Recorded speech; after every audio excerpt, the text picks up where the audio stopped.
Hi, besties.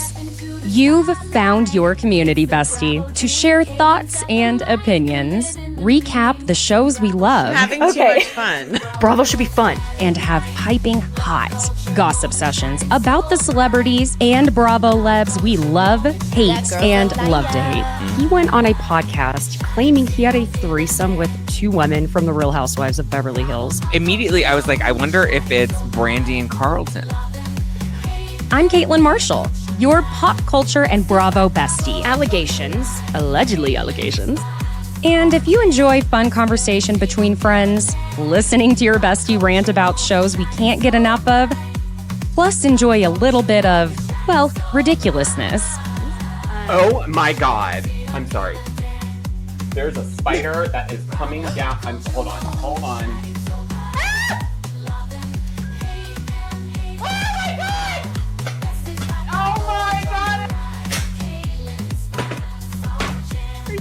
It's like the Blair Witch Project. Oh my God. Has anybody seen my ring? Oh my God. I don't want to ruin the party or anything. Have you seen my ring?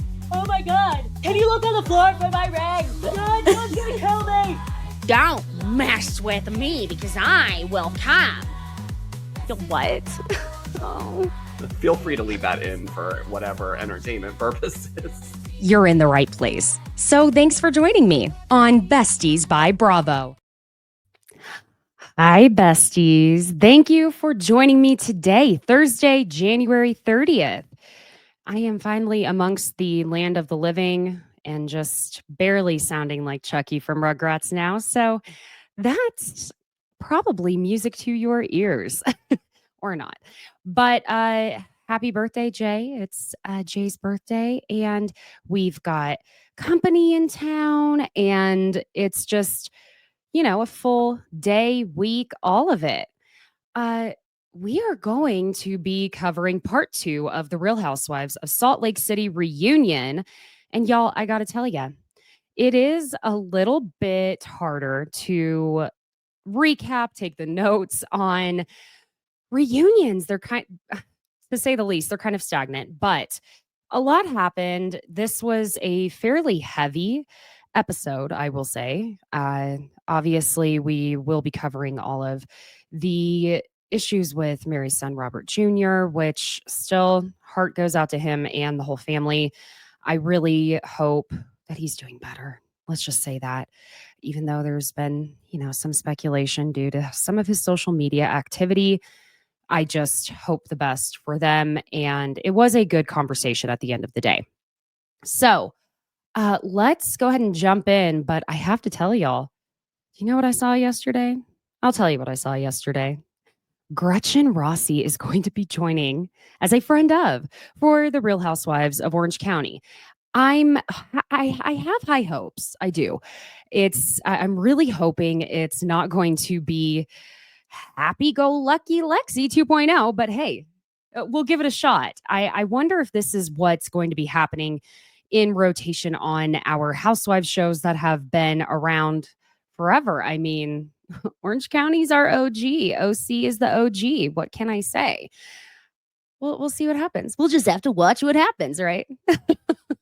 Okay, so if you are listening on audio, this is going to be in 2 parts. This is part 1, and it is long, but I love that you're here with me, besties. And if you are watching on YouTube, hit the like button, subscribe. I love you so much. Whatever I can say to get you to join the community, that's really what brings me joy, my friends. Okay, so we're picking up from when John Barlow, sir, wow, showing his cojones, telling Todd to watch his tone with none other than Lisa Barlow. And here's your trigger warning about the same topic. That was a trigger warning last week, but there it is. For miscarriage because of the whole after show comments that Lisa was making regarding what allegedly Gwen Bronwyn's daughter, her biological paternal grandparents, thought happened with Bronwyn's pregnancy. So, yeah, it's nice and heavy. This is a heavy reunion, my friends. So John ends up joking that to tell him to watch his, back up here. Y'all, like I said, it's been a busy week. So John is joking to Seth after he told Todd to watch his tone that he will not, in fact, watch his own tone. And then he looks over at Seth and he's like, where's security? And the Barlows really do love a human in uniform, don't they? Go the distance. So Lisa tells Todd and Bronwyn that she understands that it was extremely hurtful and that when things are said on camera, it can be hurtful. No kidding. You'd think it was for millions of viewers or something. But that once you say things on camera, they can live on camera and they can be repeated. Okay. It doesn't totally make sense to me what she was saying here, at least when I was taking the notes at about 5 o'clock this morning. But now I've had a little time. I think I understand she's saying that it can be repeated after it's been shown on camera. But Todd tells her, fair. Bronwyn tells Lisa that repeating something like that 6 months later is what's so despicable. But Lisa tells her, I've already talked to you. I've already apologized to you, so you can put on a show and pretend I didn't. And says it was the hardest conversation she's ever had. Was it really, though? What was that conversation harder than when you came home from Mexico and had to tell John what Whitney had you read from her phone? I'm just curious. That seemed like it would be a little bit harder. Andy then tells Todd that his protection of Gwen was admirable. We get a viewer question from Felipe in Switzerland. And it's, Angie, why are you holding Meredith accountable for the quote unquote gay rumor when she said there were rumors? You never held Whitney accountable for getting Monica to spill the rumor on camera. So I think the difference, though, was that Whitney was saying, look, Monica, you're going around talking about what the streets of Salt Lake City are saying.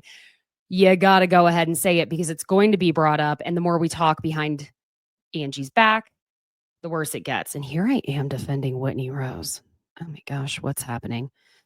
Angie says she's aware that there were off-camera conversations about her and that because Meredith swears she didn't play a role in it, she kind of just has to take it at that to move forward. Lisa is telling her no, it goes further than that because at Greek Easter, Monica told Angie it wasn't Meredith. And Andy tells Lisa and Meredith Andy tells Lisa and Heather to let Meredith speak.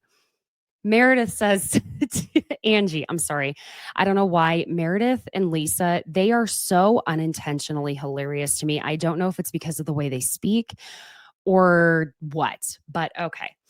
Meredith says, you have been accusing me for 2 years of something I didn't do, relentlessly insisting that I did it, and in turn have actually done all of those things to me as retaliation. I love when Meredith goes in and out of like a British proper old, pilgrim accent.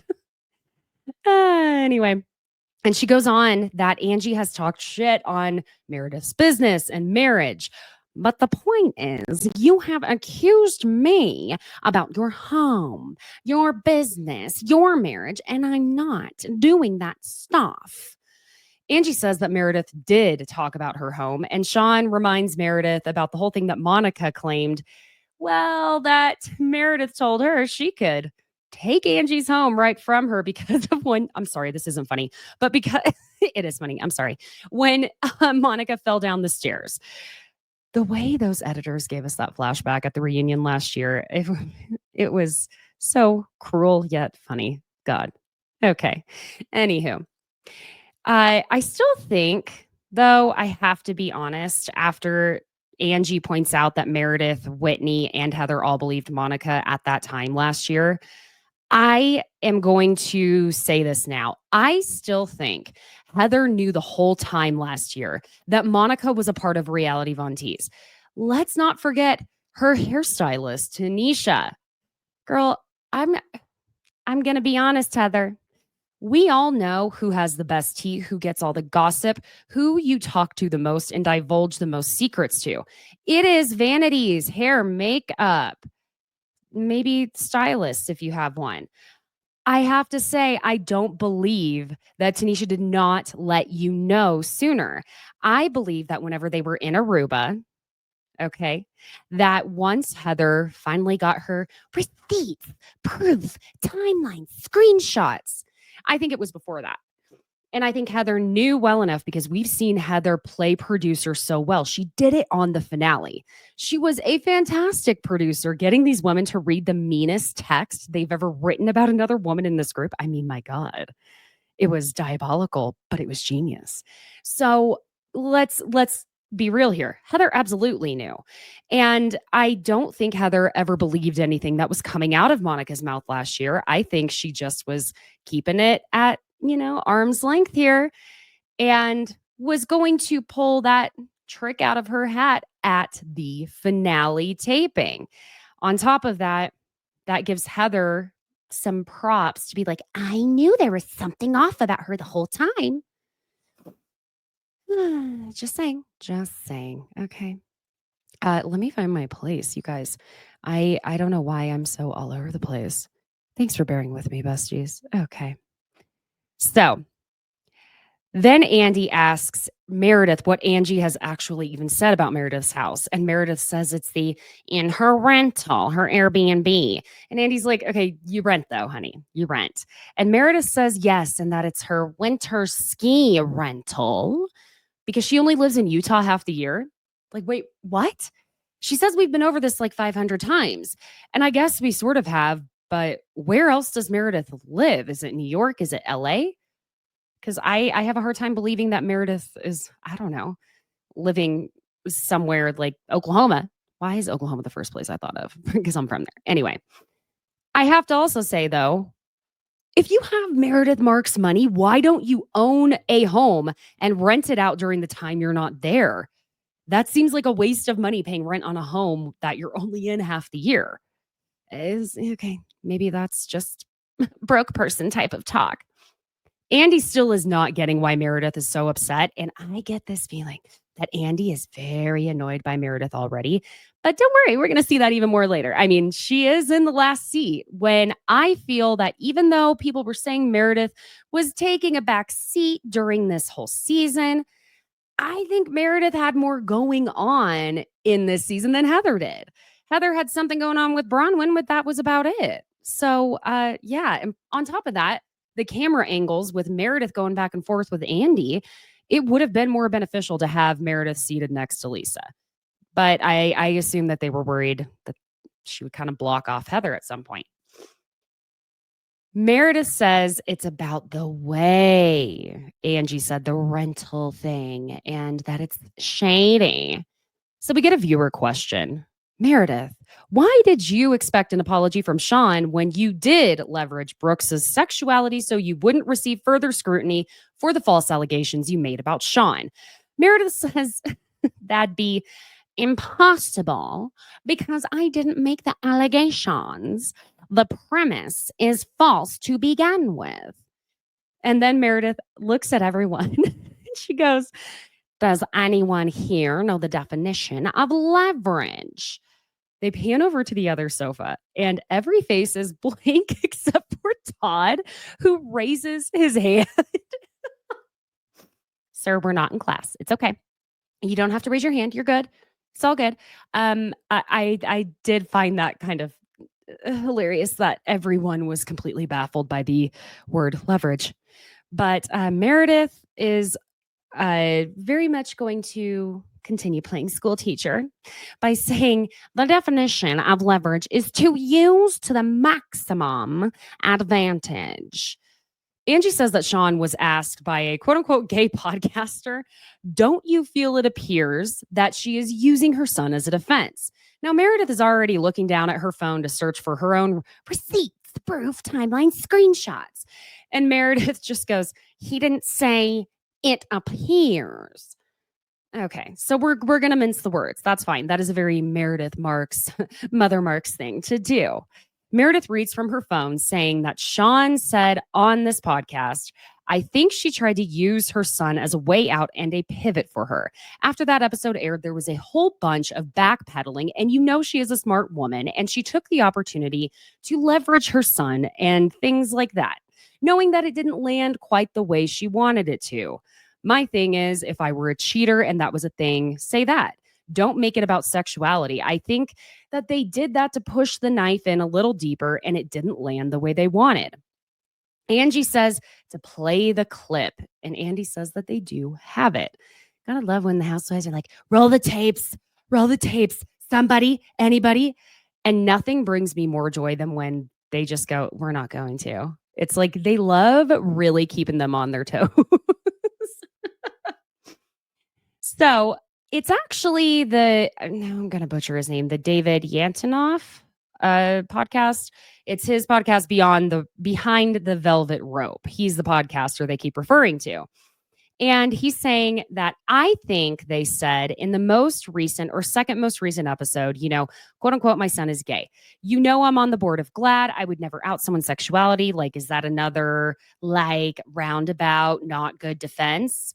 I mean, that's she's using that as a defense to say, why am I being blamed for this? I would never out someone's sexuality. Not that there is a sexuality to even out.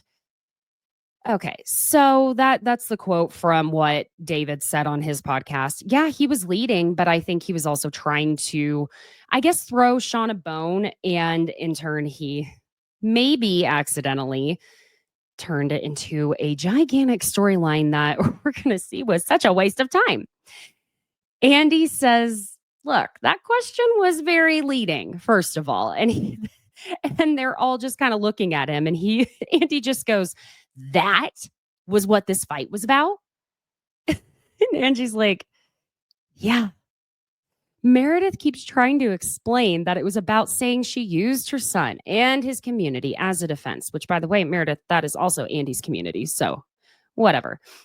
I don't know that I have ever seen Andy straight up say something like this. This reunion felt so different. I mean, the breaking of the fourth wall is just really, it's like, it gets my heart racing. I love it so much.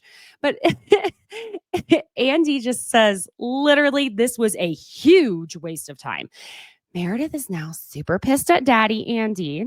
Guess we won't be seeing Meredith on Watch What Happens Live anytime soon, will we? She just goes, oh, okay, Andy, maybe you think it's a huge waste of time. Heather's chiming in saying that you just can't let these outside sources in to rile each other up. Andy's like, great, now I'm going to lose Meredith as a housewife because of a stupid freaking podcaster leading the witness. Andy clarifies he's talking about the interview because, like I said, he's backpedaling now, I guess. So he says it sounds like this guy, as in David, led Sean into the whole thing. Meredith says that Sean shouldn't have taken the bait. Meredith, Sean is a hairstylist and salon owner. He's not done this before. He's not trained in media. Okay, he doesn't know what he's doing. He probably thought, hey, I would like to tell my side of the story. This person who has a decent platform is going to let me. That's all it was. There's not that much depth to it. But she also says that he should say, I shouldn't have said that. Instead, he gaslit me and denied saying it. Bronwyn is all of us for a very odd time, I should say, or the only time, because if only we all had as much money as Bronwyn. But she's just like, I'm exhausted of this. Oh my God. Because y'all, when Meredith Marks grabs onto something, she lets go for nothing. Nothing. Talk about a dog with a bone. Am I right? She keeps saying the same thing about using the LGBTQIA plus community to her max advantage and all of that. But Andy looks over at Sean and he asks him, okay, do you think Meredith started the rumor? And Sean essentially says that they were just simply in the middle of all of this when it was happening and that he didn't say anything bad about Brooks, which is true. He did not say a word about Brooks. He's not even the one who brought Brooks up. But God forbid he be in the vicinity of any conversation. Meredith is very protective of him, which, listen, I get it. I'm a mama. I get it. But he didn't say anything bad about him. It's just it's exhausting. This whole thing is becoming exhausting. Now, he also says that he would never disrespect Meredith's kids, but that when he was looking at this situation, it appeared that Meredith and Monica had something to do with spreading this rumor about him. And he asks that Meredith understand how they could have thought that it was. And, he also tells her that it was his perception at the time and he didn't know her well enough to take her word on it at the moment. And that he didn't really have the opportunity to get in a place of trust with her. And Lisa, it's quiet for a second. And Lisa just goes, "That was really good." But Meredith is, again, never one to be done with something like that. It's funny how similar she and Heather Dubrow are in that sense, but Seth doesn't totally stand up to her the way that Terry Dubrow would stand up to Heather. He wouldn't admonish her on camera. Meredith says the only person who brought this rumor up was Monica, and that she said on the day she brought it up, and also at Greek Easter, that Meredith didn't do it, and that Sean did the podcast 6 months after it, and it was shown that Monica said Meredith didn't bring it up. So she doesn't even know why Angie and Sean keep believing that she did. Look, I think that's fair at this point because we do know it was Monica bringing it up.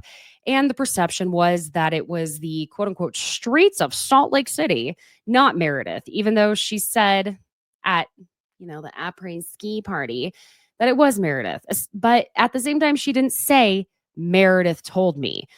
Y'all know I have been saying this season that I don't really get why Angie and Sean are still quite as hung up on believing it was Meredith at this point, unless it's the fact that they can't have that storyline and they won't be able to continue talking about it if they just keep saying over and over, well, if Monica hadn't done it, there wouldn't be anything of substance going on between Angie and Meredith if it weren't for this. So Lisa and Heather start chiming in and talking over each other. So, y'all, I don't even know what they're saying at this point. I hate it when they do that. But Meredith is sitting there on her phone, searching for receipts.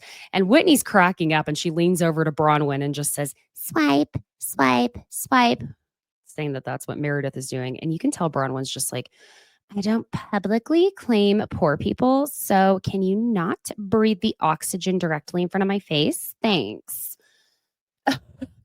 Angie says that Monica leaned over to her at après ski and said she is saying this, and that a week later, Monica backpedaled saying it wasn't Meredith.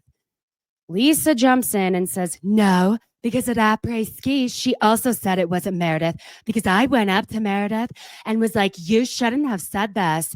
I literally schooled Meredith on it." Oh, Lisa, you schooled Meredith. Oh, that's cute. Okay. Angie tells them the closed captions say she is saying, and that's what caused her to believe it was Meredith. And oh my gosh, I love that they did this. You guys, it's not that I get off on a hot mic, but I love that shit, okay? Because Andy goes, "Control room is saying that Angie is correct. That's what was said." Oh my God, control room. It sounds so official. But Andy's not happy that this is still a thing, and he is quite literally just dying to move on. So are we, because we know the truth. It was Monica, not Meredith. Why are we still doing this? The season is over. Angie, you had the storyline. You're good. But no, Angie, after Andy confirms that the control room said, yes, that's what Monica said at après ski, she just goes, "Thank you. Thank you. Justice for Angie. Justice for Sean." Angie, baby doll, I don't think it works like that. I think someone else has to say justice for you. Meredith says that at après ski, she looked at Monica and asked why she was saying that Meredith is the one that said the rumor about Sean when she didn't. And that Monica said to them, "You did not. She didn't say it, Angie." Sean is saying this is why it's hard to trust anyone because it's the backpedaling, the flip-flop, the back and forth. It's confusing. And I don't blame him. It is confusing, but you've now seen it. You've watched last season. You've gone through the reunion. You've lived this season. It's clear Meredith didn't spread the rumor. I don't think that's very Meredith Marks to spread a rumor like that anyway. Would she maybe have a conversation about it? Yes, absolutely. I mean, listen, y'all. Mother Marks is only human. She loves a little tea and goss. Now, Meredith is playing her cards, though, a little too heavy with Andy. And it's about to get worse because Meredith says to Andy This is never gonna end until you actually play it. I'm getting angry. In fact, I think I'm finished. And Angie's like, Meredith, come on, don't go. And Meredith says, the whole reason I came here was not for this. This is a load of shit. Andy's trying to tell her that they established that Meredith didn't start this rumor. And Meredith goes, have we? Because they're still saying I did. I mean, technically, yes, they are still saying that. Angie tries to tell Meredith that the control room confirmed that Monica said, quote unquote, she said, and asks Meredith how she thinks she's supposed to feel when she hears, quote unquote, she said. And Heather's like, you're not supposed to believe fucking Monica. I mean, y'all, the way this particular cast could turn an actual saying of he said, she said to become an actual full-blown literal moment is quite literally only something that would happen on Salt Lake City. And it's also one of those things of if you know, you know. Okay. Andy is telling Meredith that they know they are dealing with an unreliable person regarding Monica and that she said it on camera. But Meredith is up. She is standing up, ready to storm off. She's wrapping herself up in her little fur-trimmed shawl like she's just a freezing cold widow sitting on the front porch of her beachfront home in Connecticut waiting for her wayward sailor husband to come home. Because Meredith Marks loves a rap that makes her look dramatic and like just a sad little widow. But Meredith goes to Andy, unless I know you're playing the audio at après-ski when Monica very clearly says, Meredith didn't say it, I did. Unless I hear that and I'm being told it will play at the reunion, I am finished. Seth stands up with her because he's like, oh, great. Okay, so she's going to storm off. I guess that means I have to storm off too. And you can visibly see his brain doing the mental gymnastics of the math on those paychecks that they are going to lose if Meredith quits. Meredith says she needs confirmation that the clip is going to be played. Because she has known about it since the day it was said. She has an unwarranted mean girl vendetta against me, and I don't know why. And Angie's like, oh, I do. Mary is telling Meredith not to leave and is clearly having the flashback of that breakfast at Tiffany's brunch. So, friends, we're going to take a quick break and come right back. Please excuse me for that abrupt little break. I had my nose literally dripping down my face and I could not take it any longer. I'm feeling so much better. It's just my nose likes to be a leaky faucet. Okay, anywho, back to it. Andy's trying to tell Meredith, hold on, because y'all, Andy is not frightened, number one, by a housewife trying to storm off. In fact, that is the status quo for reunions. Okay, come on. Ramona was the first one to do it just because Alex McCord had done a saucy, spicy little video at some point, and it was going to jeopardize little Avery's private school attendance, I should say. Okay.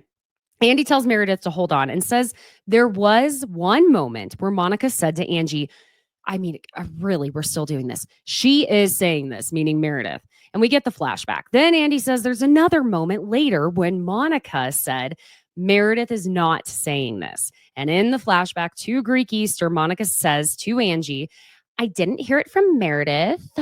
I heard it from the Salt Lake City streets. Y'all, I have to be honest, this cast is incredible. Don't change anything. But also, I don't know if I'm just missing the high of last season of Salt Lake City. The season was fantastic. I mean, there was not a single episode that was down. But I also have to say, we gotta bring Monica in for a second next year. Okay. We have to, because Whitney's already bridged that gap, y'all. Meredith says correct about Monica saying no, it was the streets of Salt Lake City. And Angie's just like, look, the story changed. So Monica, y'all, is basically still contributing to this show from beyond the proverbial Bravo grave. And that is why I say we need to bring Monica back. I know everyone's going to be like, oh my God, Caitlin, why? Because Monica really gave us a lot last season. She gave us everything with her family. I mean, the mother alone. Good grief. Monica Nikki Darnell Garcia.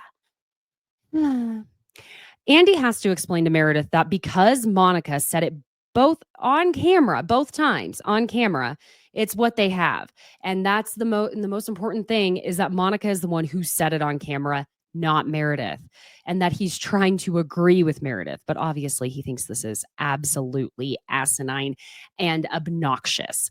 Andy says it's time to move forward and brings up the night of the Mob Wives anniversary party. Really, only on The Real Housewives is that even a sentence, where Justin and John Barlow got into it. When asked if they felt differently about how it played out on television versus in the moment after they watched it, John says he had embarrassment for that second reaction he had when he's just zipped right in there between Justin and Lisa. And Justin is holding on to the fact that he didn't raise his voice at Lisa, but was just asking her what Whitney was lying about. Because like I said before, Lisa was a little ping pong ball, just, or more like, what's that? Yeah, not ping pong. What's that? Pinball. Yeah. Started with a P.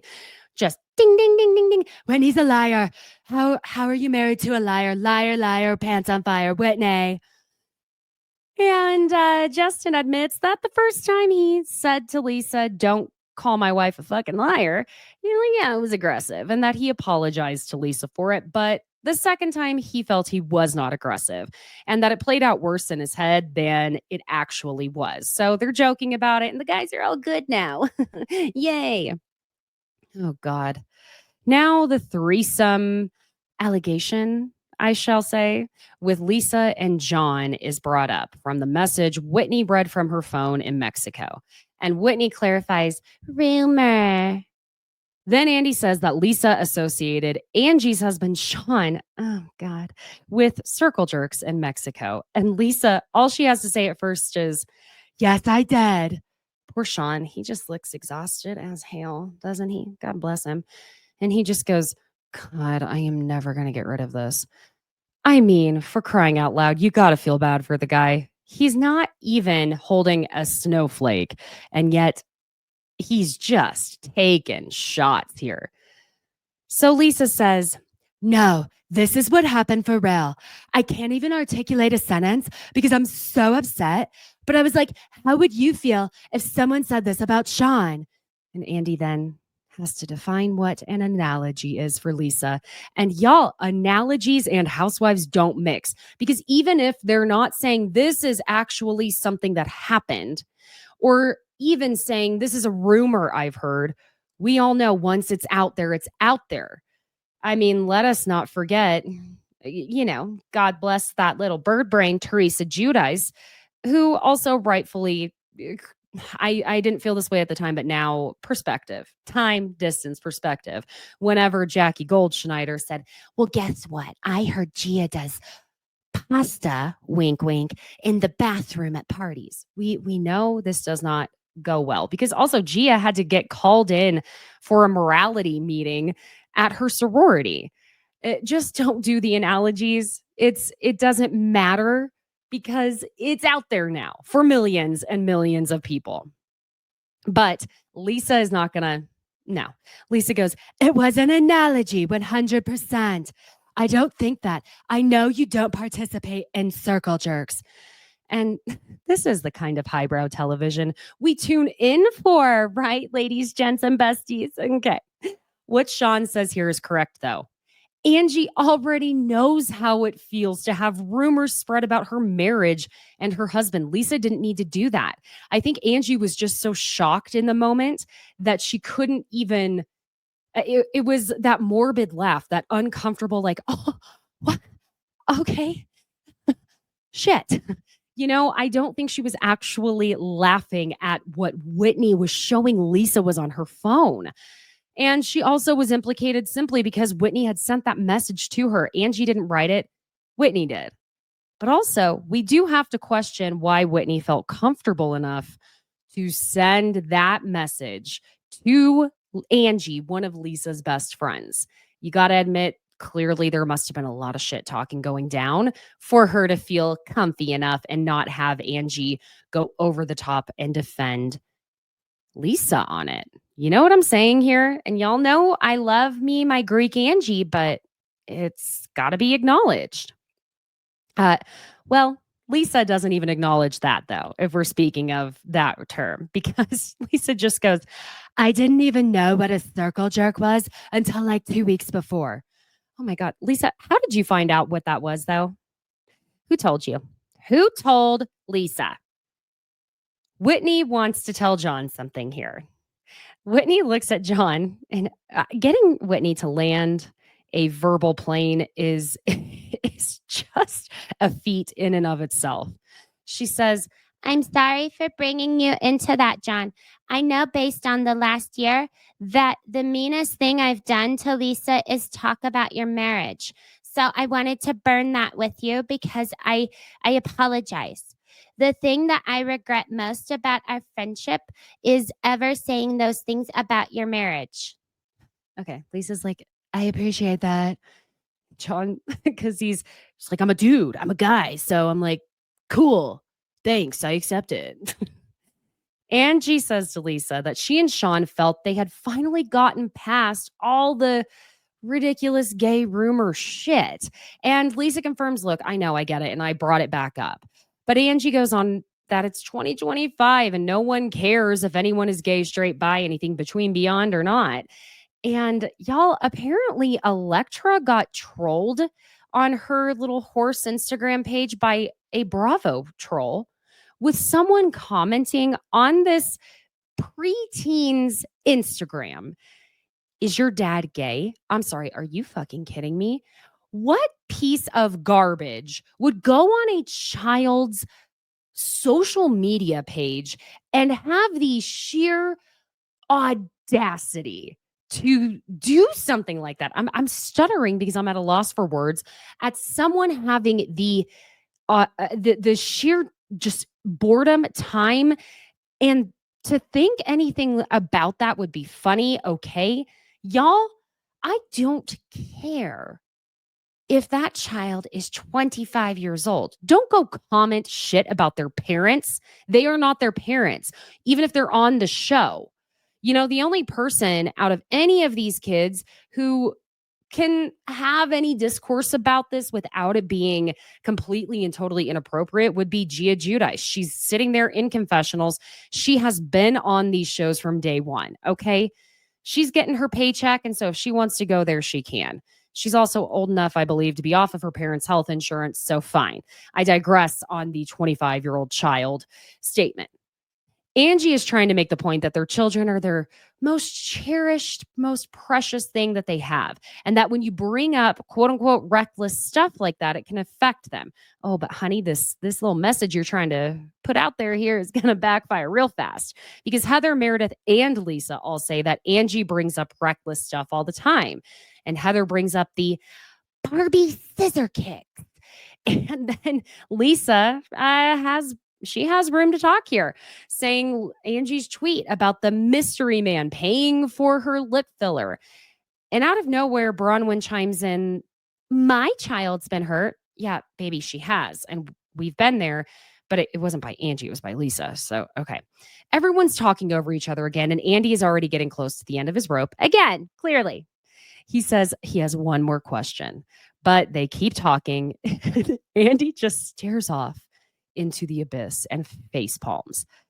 You know, I think Andy is getting so damn tired of doing these reunions. And I think part of him is wondering why he never formed some sort of a partnership or elevated someone within the company, I should say, to be able to step in when he is so exhausted of this. I think he half enjoys it, half loathes it. And he is tired, honey. I swear to God, I'm a little worried because he's kind of giving the same energy that he started getting for Jersey. I'm saying it now because I also want to remind y'all, maybe there was one or two other franchises, maybe, that they would bring out the husbands and let them sit behind the wives. But I was getting very much New Jersey vibes here, and it makes me nervous. Don't you dare take away Salt Lake City. By the way, guys, what's happening with Jersey? Has anyone asked that? A million times. They all keep talking over each other, mostly Lisa and Angie. And Andy just keeps going, Bezos, Opa. Bezos, Opa. Thank you. They finally stop talking. We get a viewer question to Bronwyn. Bronwyn, watching Todd reprimand you for arguing in the pool sounded more like a parent scolding his child. Agreed. Than a husband talking to his wife.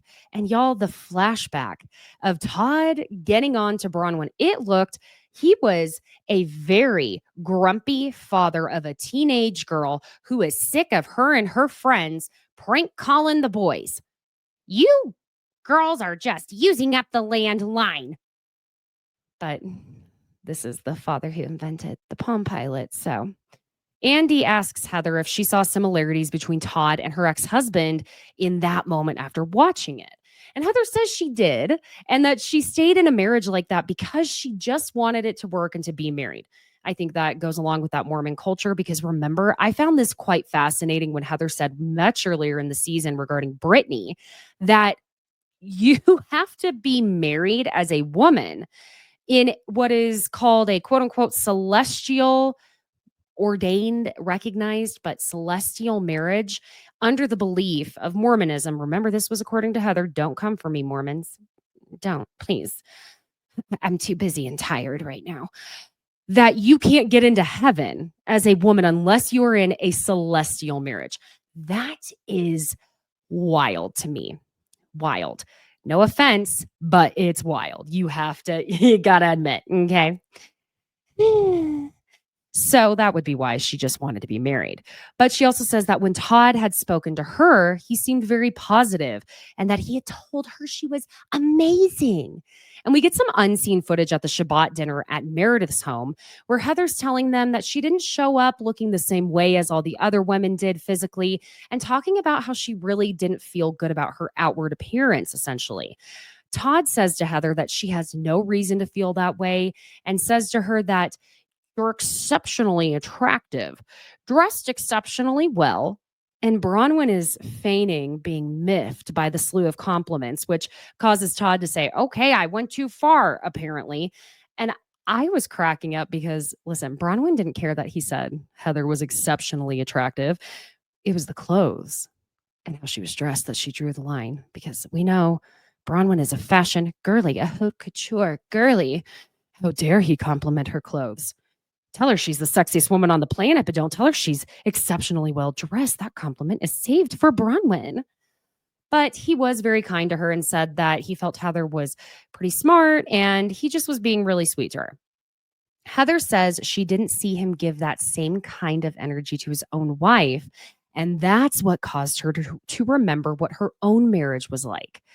Angie says that she and Todd and Bronwyn are neighbors and they run into each other at the gym and vouches for Todd as being funny and nice. And apparently, as we see, I should say, Angie and Todd will send selfies to Bronwyn when they run into each other at the gym. So I guess Angie's trying to say, guys, she married the elder man because he's nice and fun. He's funny. Come on, it's not about the money. Bronwyn didn't marry him. The money wasn't a factor. He's nice and funny, which none of us viewers saw any of the nice and funny. But okay.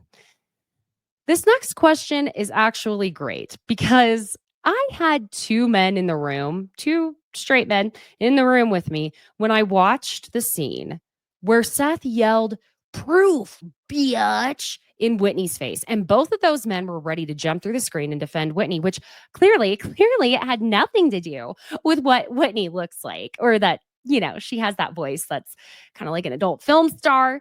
And, it had nothing to do with her chesticle region and the boobs that we hear later. Anyone and everyone just wants the motorboat. No, it's because these men just want to protect women, of course. That's the only reason, I'm sure, right? Dear God.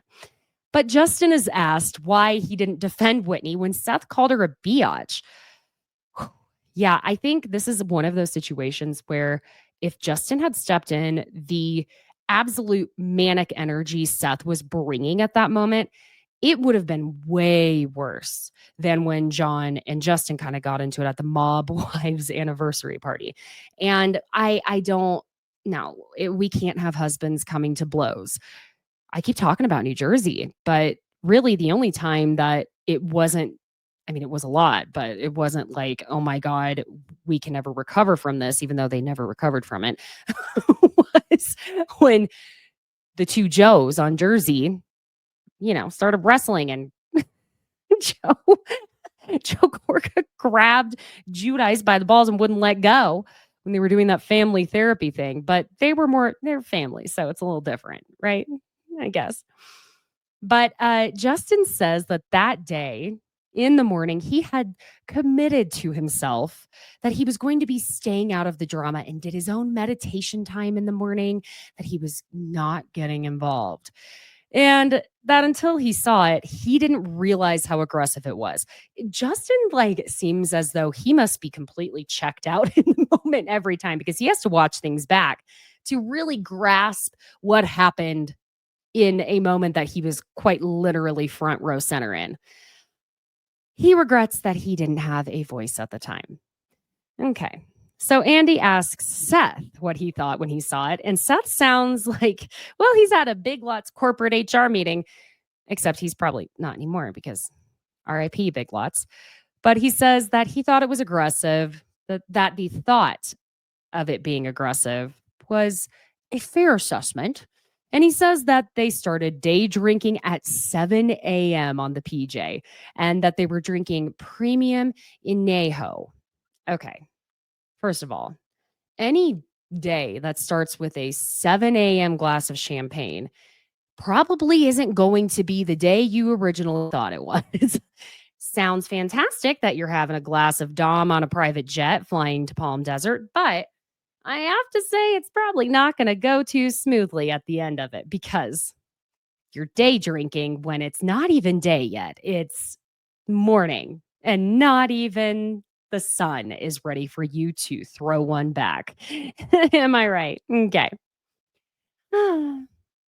So Andy says Seth also says that the confluence of what felt like Sean being dishonest and then Meredith telling him that he was talking about their son and that they're using him as a pawn, that's what was happening and that there's never an excuse for name calling. And then, my God, Seth, y'all, I have this issue where my secondhand embarrassment for people really gets strong. Okay. And with that, Seth is going to give me the worst case of secondhand embarrassment I've had for a house husband on one of these shows, I shall say. Seth says that if he sees John on the street, I'm going to be like, what's up, biatch? Like, what's up, dog? Like, that's how I speak. And the look on Meredith's face is like, yes, he is an absolute wad of toolbox, but it's hard to find good assistants these days. I mean, I really had no idea that Seth Marks could get any cringier than he has, but the depth of douchebaggery in men knows no bounds, apparently. And Whitney asked Seth why he felt the need to say it to her so aggressively, which he did. And Lisa will defend anything as long as it's against Whitney at this point. So Lisa goes, because you jumped in. And Meredith tells Whitney too, you were inserting yourself in a conversation regarding our son. And Whitney goes, I'm asking Seth. Can I ask Seth? She's like, sure, go ahead. You want to talk to Sup Dog, hey biatch over here? Feel free, my girl. Feel free. Seth says it was also not intended the way Angie just called my wife a bitch twice. And he continues on by saying, bitch. Sir, no. Whitney just has this disgusted look on her face. And this causes Meredith to look at Seth. And she turns around and looks at him and she goes, wait, she called me a bitch. And he says, she called you a bitch twice while we're sitting here. Meredith, oh my gosh, baby girl, no. This Meredith, you didn't even hear her say it. So what's the point here? Okay. But Meredith looks over at Angie and she goes, well, that's abusive according to your husband. So I guess you're an abuser. Oh my God. The leaps and bounds Meredith will go to. It's like she has springs in her heels. Whitney's over there like, Wait, this is my filling section and my healing moment. It's my turn. because she looks at Seth and she goes, So you're not sorry, Seth? she doesn't get it. Because Seth didn't keep it all in the same subject and linear in all of that. And that's very confusing for Whitney when someone does that. So Cleth. Okay. So Seth claims he said he's sorry. And I don't know that I heard it. And if I did, well, it wasn't memorable enough then surely because it wouldn't have passed the Meredith Marks standard for apologies. Okay. It sure wouldn't because Meredith does not accept an apology unless it is worded just so. Now, Andy is going to move on from the biatch moment. And he asks Todd what his reaction was to Bronwyn sharing the quote unquote emotional affair secret to the ladies in Mexico. And Todd says, well, I have to apologize because I didn't see. Well, I guess I don't know. I suppose he only watched parts of the show or is only aware of what Bronwyn told him was on the show. But at the same time, didn't they agree that they didn't like each other's behavior toward one another on the show? So he would have had to have watched it unless Bronwyn said, excuse me, father, but I don't like the way you spoke to me on there. And look at all the things people are saying online. Unless it was that. But Todd tells Andy that anything that Bronwyn shared was more than I would want her to share. Okay. And messy Sethy goes, it was only emotional. Basically, let's have another Mean Girls reference. You didn't see her naked? Did you see nipple? Because it only counts if you saw a nipple. But Bronwyn is now the person who can't keep her story straight because she says, I wouldn't even say it's an emotional affair. There's lots of people that Todd has different conversations with, and I felt like there were conversations that went further than I would have had with someone. Heather is irked, rightfully so, because she feels like she wasted a good monologue on Bronwyn when she could have put that in her book. Come on, guys. Heather says to Bronwyn, Bronwyn, babe, come on. When we were on the boat, you wept and said he had been disloyal. And Jesus wept. You had caught him in an affair. We get the flashback we didn't even really need because Bronwyn was so strong in her conviction on this boat that Todd had an affair. Heather tells Bronwyn that she rallied hard for her, and Bronwyn does acknowledge that and says that she's told Heather multiple times she appreciates it. But Heather gets to it and asks, so he didn't do it or he did do it? Ain't that the $1,000,000 question that we don't even care about at this point? Because all Bronwyn has to say to her is that she felt that the conversation went too far. Heather reminds Bronwyn that she said the word, quote unquote, infidelity, which absolutely Bronwyn used that specific word. You guys don't know anything about my marriage or what we've been through and what I go through as a stepmother or the infidelity Todd and I have dealt with. She said infidelity. Word, that's the word. Okay. If we're going to mince words, Ms. Meredith Marks, that's the word you need to be holding Bronwyn's feet to the fire on. Now, Bronwyn is backtracking, though, saying she doesn't feel good about herself and that there's a significant amount of things in my life that have made me not feel good enough. Being a single parent, being ostracized from the church. And when I felt like everything I said in this group of women was misconstrued or misunderstood or looked at negatively, it does trigger this narrative that I'm not good enough. And that brings me back to a time when I felt I was not good enough with Todd. Okay, wait a minute. So these women not understanding your intentions because you are continuously flip-flopping. I mean, almost as much as I personally flip-flop on Bronwyn, whether I like her as a person or not. I think she's a fantastic housewife, but I don't know if I actually like her. You were triggered into feeling how you felt when Todd supposedly had a non-affair. Okay, sure. I'm starting to wonder if that quote unquote affair was a Hail Mary attempt to get everyone to shut up and feel bad for her because she was tired of everyone calling her out on her shit. Just a theory or a thought.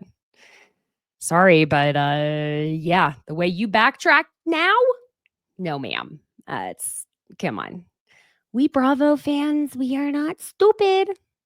In fact, there was like a meme somewhere that said people who watch reality television are actually more intelligent and have a higher IQ. I don't know if it's true. It's probably not true, but I want to believe it.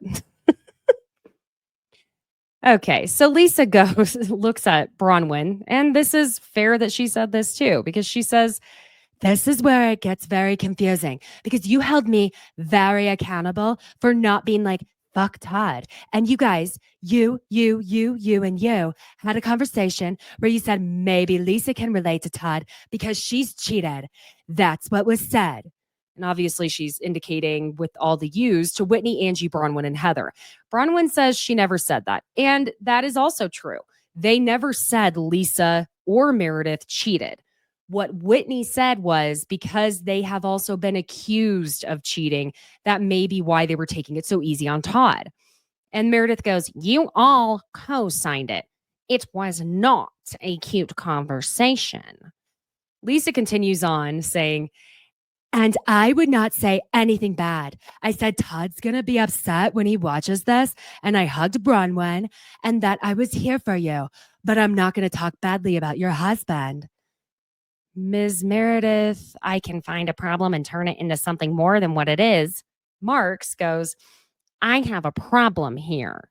Bronwyn says that when they talked this through, as in the ladies, that she told them about the 5th anniversary gift with the 5 diamonds that Todd gave to her. And Andy asks Todd what the 5 promises were that he made to Bronwyn with this gift. And God bless Todd's pea-picking little heart. He says I should say he has a hard time remembering this because he goes, support, love, fidelity, and take care of Gwen. And because that's only 4, Bronwyn reminds him the 5th was transparency. Andy goes to Whitney and says that Meredith is upset because the conversation had basically inferred that both Meredith and Lisa had affairs. And I can see where they took it that way, but we got to be honest about the words that were spoken. Whitney said they have been accused of it. Meredith says to Whitney, or no, I'm sorry, it was to Bronwyn, "My intentions were very clearly to be supportive of you. It was not even questionable. And then the next thing I know, you're having a powwow with 3 other women, and it results in me and Lisa being accused of cheating. And now I'm hearing that this really wasn't that big of a deal." It wasn't that big of an affair or anything that Bronwyn painted it out to be. I still don't even know what Bronwyn was trying to do. She was very dramatic about it when she recounted what happened with Gwen peeking over Todd's iPad while they were on vacation and that she saw that he was having an emotional affair. For her to now backtrack. Girl, you either say we worked through it, nothing physical happened, and we moved on, or no one's going to trust you again. The audience is not going to trust you when you bare your soul and are vulnerable to us. That's not how it works. You don't have to be overly vulnerable with something that's not true.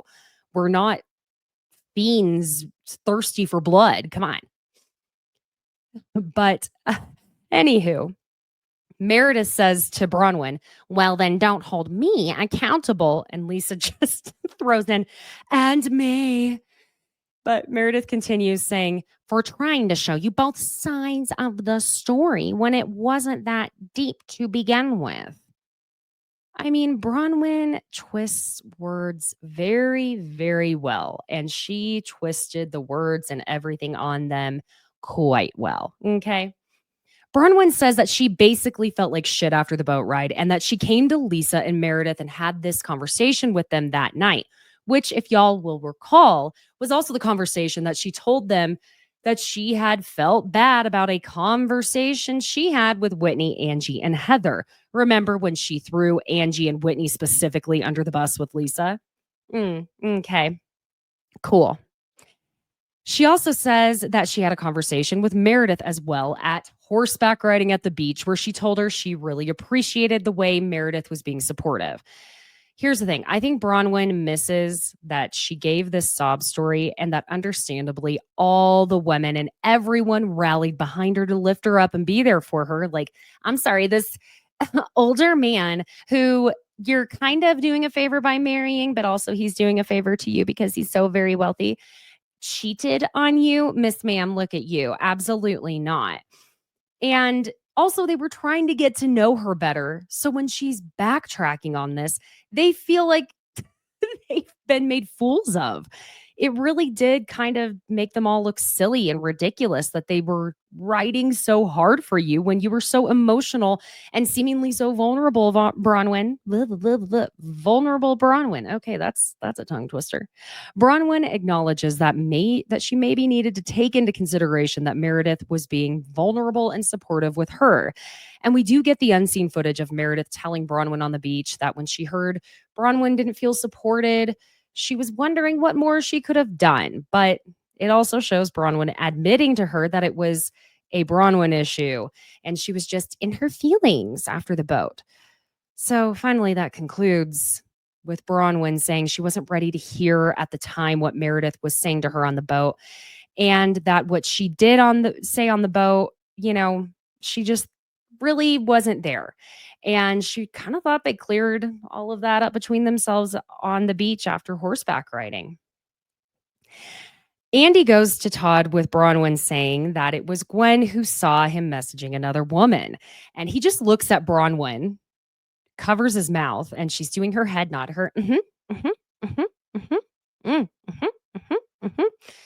She's talk about the real bobblehead here. Lisa, because Andy's asking, so that must have been hard to watch. And Lisa just goes, embarrassing. And Todd says any of this is difficult to watch. Apparently, he's really struggling at this moment because Bronwyn turns around and tells him, you're okay. You're okay. I don't ever want to try and predict the demise of someone's marriage, but I hope for their sake, what I'll say is that they get maybe some couples counseling, because I think they could benefit from that. And I would love to have a therapist sit down with Todd and say, you are treating her like a teenager. Stop it. Don't speak to her that way. Even if Bronwyn drives me nuts, I don't think any woman should be spoken to that way by their spouse. My God. Now we're with Angie saying that Bronwyn shared more about her marriage on the boat than she even knew about Lisa's life. Okay. Andy asks her if she thinks Lisa only talks about safe topics and not what's actually going on. Angie says she felt really bad watching Bronwyn so upset and sharing everything, and says that Bronwyn shared a lot and was putting her whole life out there. Mary does pay attention to the socials, doesn't she? Because Mary says that's why everyone loves her. That's why people love Bronwyn. She's a fan favorite. Angie says she talks to Lisa every day and basically that they just complain about their husbands. But it's like Lisa doesn't hear the full sentences before she starts thinking about what she's going to say. And y'all know I love Baby Gorgeous, but that's kind of what she does, because she starts jumping in immediately saying, I felt like it was a total dag. Angie says that Lisa thinks she's someone that she's not, but Lisa is not done speaking, honey. Lisa says, I should have never brought her name into it, and you should be grateful. You should be grateful. What are you talking about? Andy is Bezos, Opa, ing over and over because they keep talking. And Angie is telling Lisa, I am who I am. Mary knows me. The people I care about know me. I love how Mary is somehow the moral barometer of how good of a person someone is in this group. Andy just keeps saying Opa over and over. And it's like Angie's in a trance and she snaps out of it. It's like a command. She just kicks her legs, snaps her fingers. It's like Pavlovian at this point. We get the viewer question, Meredith, why do you think it's okay to judge Bronwyn's marriage when your husband has been open about his desires to motorboat Whitney? Oh, Jesus Christ. Again, this is the highbrow masterpiece theater we tune into, ladies and gentlemen. I'm having a hard time talking today, which is very rare for me. Meredith says, oh, that whole thing was a joke. And Heather's like, everyone wants to motorboat Whitney. Not everyone. Meredith claims that she never spoke about Bronwyn's marriage other than to say it was different from her own. And I do have to say, I feel like Meredith was actually not all that judgy when it came to Bronwyn's marriage. I think part of the problem is Meredith thought she could play therapist to Bronwyn on the boat, and no one can play therapist except for a licensed therapist at the end of the day. Just because you've been therapized does not make you a therapist, okay? And also, we get a flashback of Seth motorboating his birthday cake that was Whitney's boobs. Y'all, I don't know. Maybe I'm just a psychotic Scorpio. Okay, not maybe, I am. But I would be pissed. I would not like that. At all. Just me. Again, like I said, I'm the psychotic Scorpio. It's just part of who I am. Y'all love me still, right? Andy asks Lisa about Todd saying Lisa's tequila was mediocre. I don't know why Lisa is so far up Todd's ass, you guys. I just can't take it anymore. Why?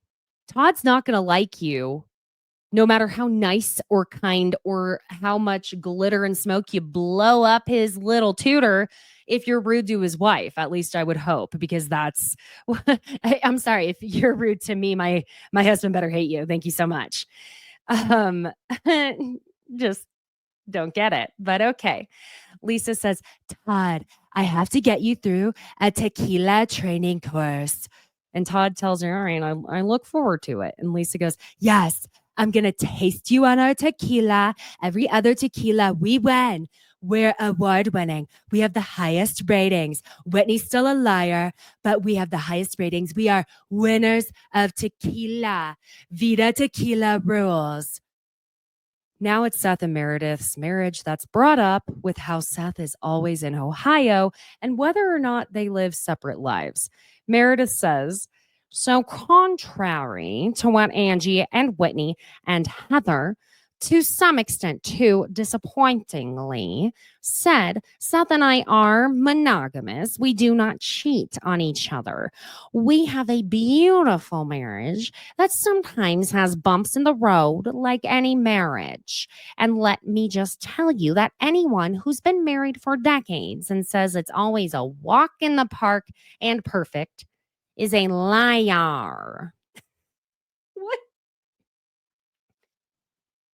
Is Meredith our child of the world on Salt Lake City? Is she like our Dorit Kemsley? I mean, the accents come in and out. I can't even do them. They're so all over the place.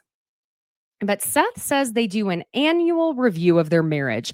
And if it's at least 51% good, he's staying in. Sir? Okay. But essentially, Seth is gone during the week working and they see each other on the weekends. That's the way some people's relationships are. If one of the spouses has to travel during the week for work, guess what? It's like a whole new thing on the weekend. Absence does make the heart grow fonder, my friends. It does. Todd ends up jumping in saying, look, that happened to us. Some idiot.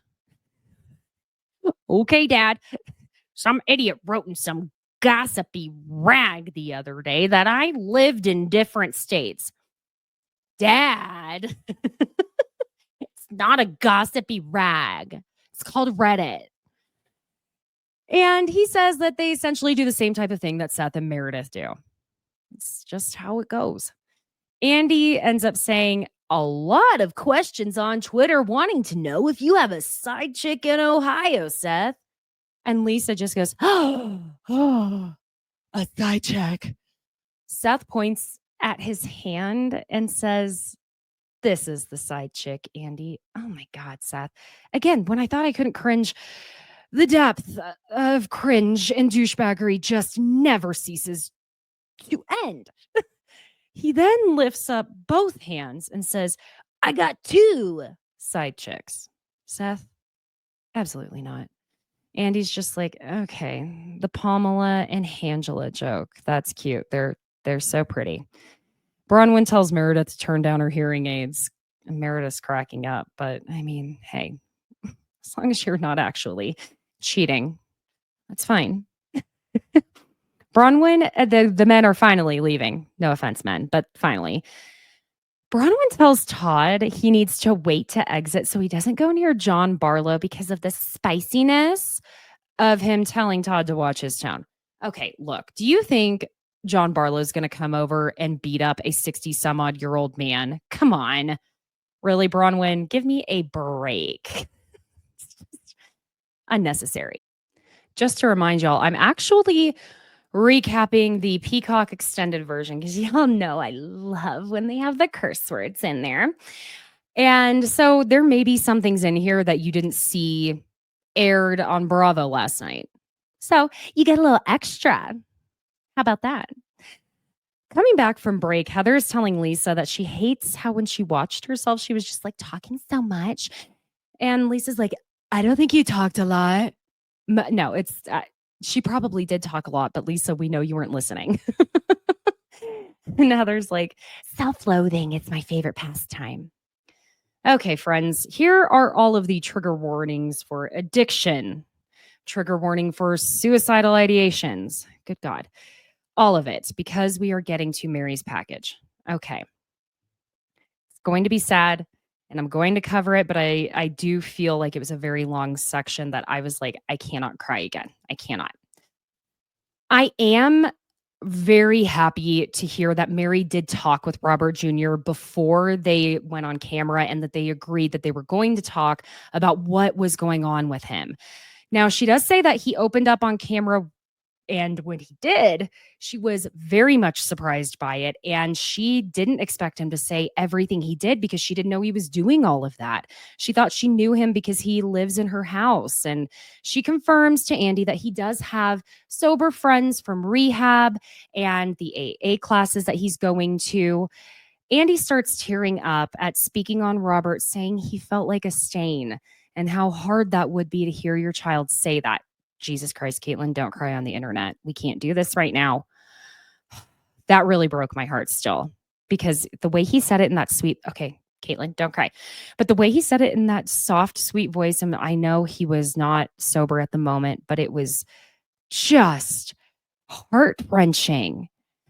Everyone's crying at this point because Mary is going on about all the ways you feel about your child as a parent, and all of the ways you feel about your child as a parent are the exact opposite of what Robert was saying about himself. Oh, my heart hurts for the whole situation. Mary can be Mary. She can certainly be Mary M. Cosby, but as a parent, it just absolutely rips my stomach out. She does admit that she was blaming herself for so much of it. And then, wow, Mary, she opens up saying that she thought, where did I go wrong? Because she tells them that she picked up everything and moved Robert Jr. to New York for school so he could be in a more diverse environment. She didn't want him raised the same way she was, where she was the only Black student in her class.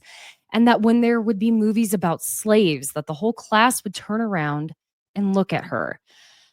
And it's so hard because it's so deeply ingrained of, oh my gosh, let me see how this person is reacting. And I don't know. I haven't lived in Utah. I've literally driven through Utah a few times, so I don't want to speak completely on the culture, but I can imagine that it's not the most ethnically diverse area. But that breaks my heart. I think Mary had a very difficult, and it sounds like rather traumatic upbringing. I think there's a lot of depth there when it comes to Mary that we don't know. And there are so many reasons why she is the way she is now. I think she used everything that brought her down in her childhood to become armor for herself. And there's nothing wrong with that, but also maybe address sometimes how you speak to people and the things you say. Like, don't have armor that calls people inbred, or I'm sorry, tells people they look inbred. Now, Robert Sr. was apparently good with Mary letting everything about this be on the show. And he told Mary he was proud of her, which apparently he doesn't say often to her. Poor Mary trying to seek all that approval from a man who's much older, because remember, her father left. And according to what it sounds like her mother told her, it was because she spoke her mind too much. Lordy, so much there to unpack that I just can't. But they all say that Mary did a really great job as a parent with Robert Jr. and commended him on how he talked about really what it's like for him doing the drugs he was doing, and really the chicken being life is chicken unseasoned, and drugs added the seasoning for him. It really was an interesting way to put it. Still,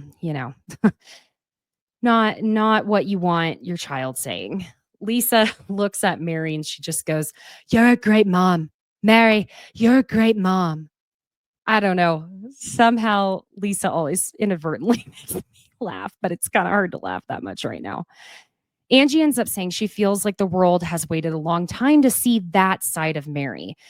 After Heather is done telling Mary that it was so great that Robert Jr. felt he could open up to Mary the way he did, it's brought up that Mary was not going to judge him, but she wasn't going to support him doing that. And that line has really resonated with me with certain people and instances in my life of, I'm not going to judge you, but I'm not going to support the self-destructive behavior. And I think that it's wild. And I've said this to so many people, that line, that it's very wild to me that something Mary said would resonate in my life. But I guess maybe there is a reason beyond it being willed to her that she's the first lady of her church. Andy asks Angie what it meant to her when Mary opened up to her through all of that. And Angie says she felt honored that the Mary we saw that day is the Mary she knows. And then she's asked if there was anything in that with her own mother's addiction that made her able to connect to Mary in a different way.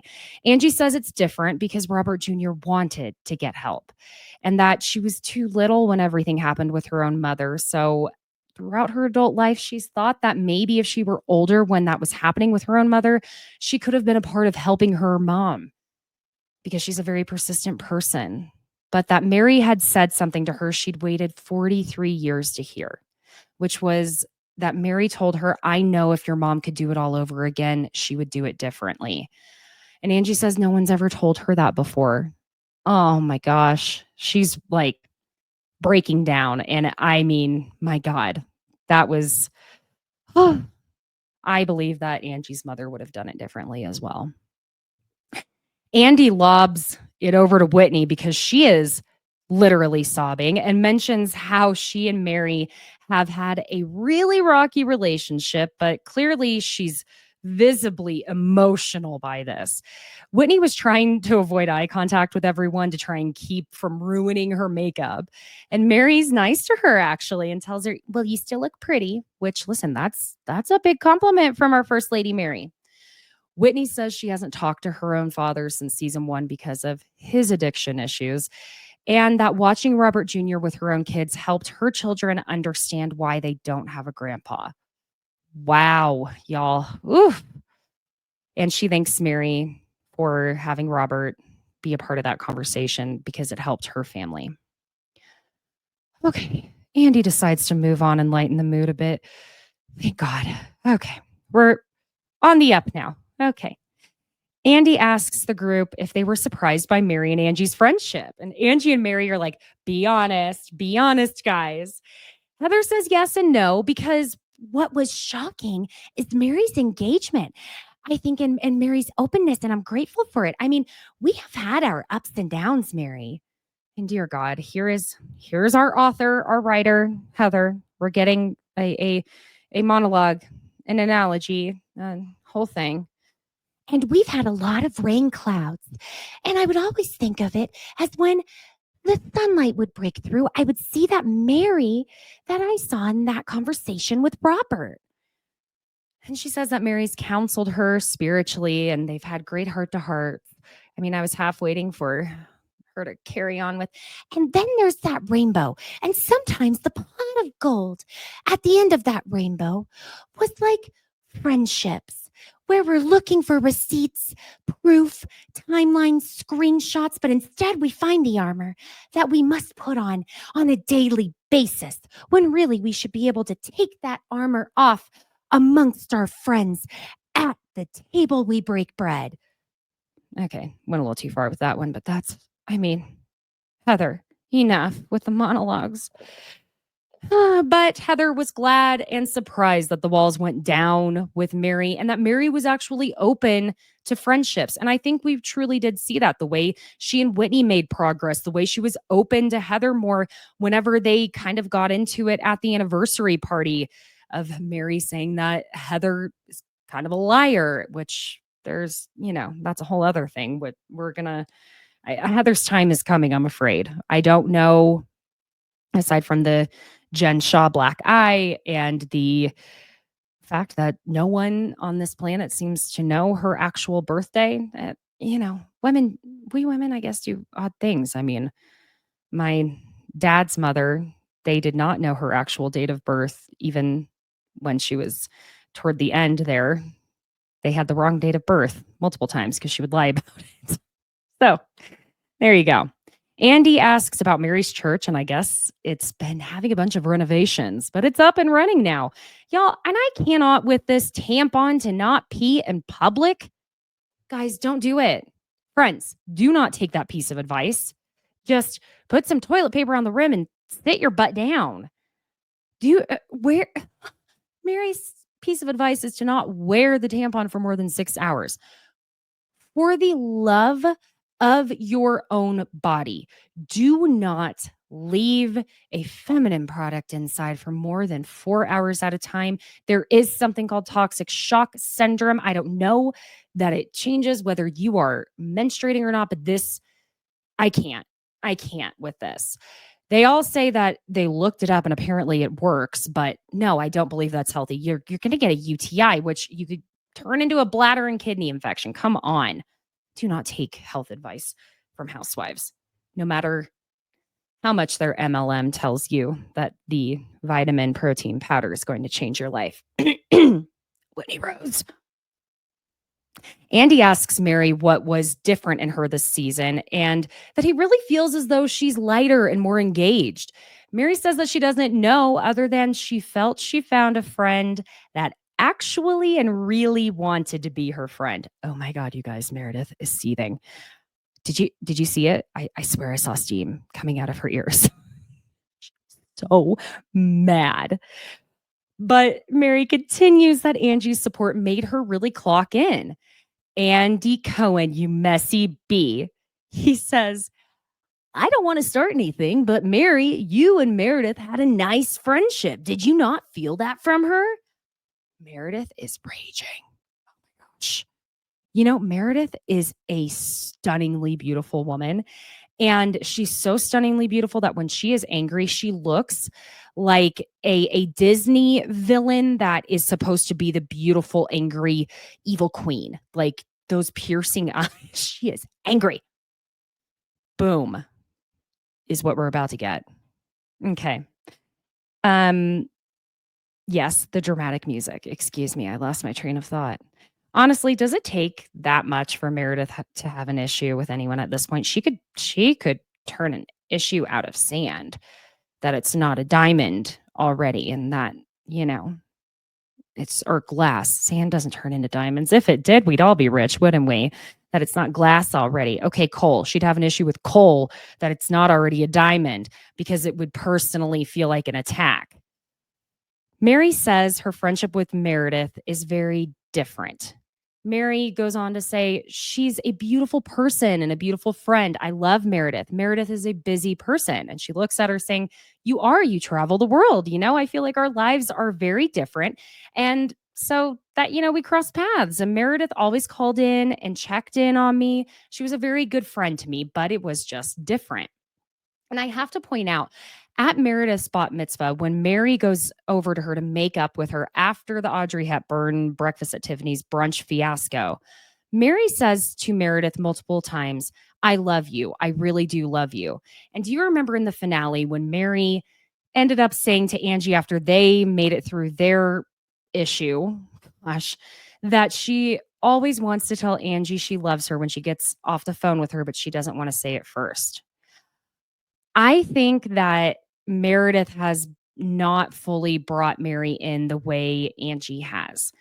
I don't think Mary feels quite the same safety with Meredith she does. I think she finds Meredith fabulous and she loves her a lot, likes her a lot. But I think that it showed a lot. And I remember noting that Mary was actually saying to Meredith, I love you. I love you. And Meredith never said it back. But she will eventually. Don't worry. I can't believe Meredith is actually going to have the audacity to be hurt by this. Like, I love you, Meredith, but come on. Because she says to Mary, I wish I had been able to be there for you. It made me really sad that I wasn't there to support you and to try and help you through it, regarding what she was going through with Robert Jr. And Mary says she carries her own cross. She likes to bear her own burden and tries not to put her things on other people. Meredith did text Mary once she found out because her own nephew went through this. If you recall, he did make an attempt at his own life at one point. So Andy says to Meredith, Colin on Twitter thinks that Meredith is clearly jealous of Angie and Mary's friendship. Meredith is not going to take that in because she says, Colin on Twitter can believe whatever he wants to believe, but it's not true. Mary's breakfast at Tiffany's brunch is brought up and how Meredith and Mary's friendship took a huge hit from that. It was quite surprising, gotta admit. Meredith says Mary had a lot going on and that she herself felt attacked at that brunch, and it was just a lot happening that cultivated into that little eruption. And someone on Twitter said, Mary probably wanted Meredith to leave the second she walked in with those bangs. And something, Mary and Lisa both do this almost Sheree Whitfield type of thing where they try to, even when they're trying to be shady or when they're not trying to be shady, they kind of stumble over their words and say something a little bit off in their comeback. But Mary says that that's not true. However, she continues on with, those bangs were a little bit type of suffering. Meredith ends up saying, I couldn't care less. Make fun of my bangs all you want. It's the other stuff that's nasty that the other women say about me that's the problem. Oh boy, Andy, you should have left that can of worms closed. Leave it closed. Because he goes, like what? And Meredith says, well, should we get out the list of lovely things that have been said? She pulls out her phone and there is the biggest collective groan from everyone, with Whitney asking Meredith, do you after each episode, do you take notes of and Meredith says, no, these are notes in preparation of today. As Angie is saying, I need to get my scroll out. All right, get ready, friends. Buckle up. Here's all of the grievances of Meredith Marks that she says the women have said about her. I've been called a drug addict, a bulimic, a cheater, homeless, mentally, but not toothless. You haven't been called toothless. Mentally unstable, next level psychotic, disassociation, multiple personality disorder, a snitch. Sorry. Weird. A liar. My appearance has been made fun of. My hearing aids. I'm sorry. My hearing aids have been made fun of. I've been insulted as a mother. I'm a grudge holder. A whore. No. Stop. A whore and I play victim. And those are the ones I could remember. I should go back and watch. I'm so sorry. Okay. Meredith. So the victim one doesn't resonate as you read off all the ways you were a victim of these women. Girl, please. Oh, Meredith. I love how out of touch she is. Angie asks if they should be addressing all of these one by one, and then looks at Meredith and says, well, what is it that you have said about people, Meredith? And Meredith says, not a lot. And the editors are not going to disappoint on this show, honey. They're not. We get the flashback of her saying to Whitney, you're a monster. Get out of my face. And then her saying to someone else on that same trip, I had an animal like a pit bull going after me. Then you are an ugly human being to Angie. Brittany, I've had enough of you. You are vile. Andy asks Meredith how Mary had used her for 3 years when Mary didn't talk about her marriage or her son. I'm assuming he's referring to Brooks. Meredith says, I will say that was obviously a heated moment and probably not the nicest way to say it, but it was how I felt in the moment. Because I felt like I had been there for you all of these years. And then, like, all of a sudden, I felt disposable. Mary's like, okay, but how? How is it that I used you? Because I've never used anyone in my whole life. And Meredith says it's because she was the only one around during that time that Mary was speaking to no one that would interact with Mary. But Mary isn't finding any connection here as to how she could have used Meredith in that sense. Meredith says again, it's just how she felt at the time, but that she doesn't think Mary used her. And then it's a back and forth of Mary saying, well, I want you to say it isn't true because this is about my character. And again, Meredith is like, that's what I just said. Now, Mary and Meredith hug it out. They're good. And she gets up to hug Meredith and says, Angie, you got to get straight with Meredith. They tell each other they love each other. Basically, yes. Mary says, I love you. Meredith says, I love you too. Good job, Meredith. Say it back. And Angie, after Mary is like, well, you got to get it straight with Meredith. She's like, well, I think that's why we're here. Then Mary asks Meredith if her boobs are smaller. Yes, Mary, she got a reduction at the beginning of the season. Y'all, finally next week, Brittany will be joining us, and Meredith is going to scream at Brittany again. And I don't even know what to say about this preview of Lisa sobbing, saying she's one of 6 kids and that she could have been trafficked and no one would have noticed. Look, I don't know what the context is, so I'm hoping we're not getting something terrifying and sad. But at the same time, Lisa, what the fuck are you talking about? What do you mean you could have been trafficked? What's happening out there in Salt Lake City? Or I guess you were in New York, weren't you? You're from New York. Yeah. Okay. Anywho, besties, we have come to the end of Real Housewives of Salt Lake City reunion part 2. And if you're listening on audio, that's the end of part 2. Thank you again so much for joining. Please leave a 5-star review. It means the world to me. It's something I live and die on. And I love reading anything positive you have to say. I really do read them all. I know I am behind on Beverly Hills and Southern Charm, Southern Hospitality. I'm behind on everything. My God, the actual dread here on that. But I am going to get to it. I promise you. Salt Lake City's just had me wrapped around their finger. What can I say? The ladies are killing it. Be sure and check out the Etsy merch shop with everything designed by me. Pop culture besties. Check out the TeePublic partnership I have. It'll be there in the show notes. Again, everything is designed by yours truly. And follow at Besties by Caitlin, Caitlin, on Instagram, TikTok, and subscribe to Besties by Caitlin on YouTube.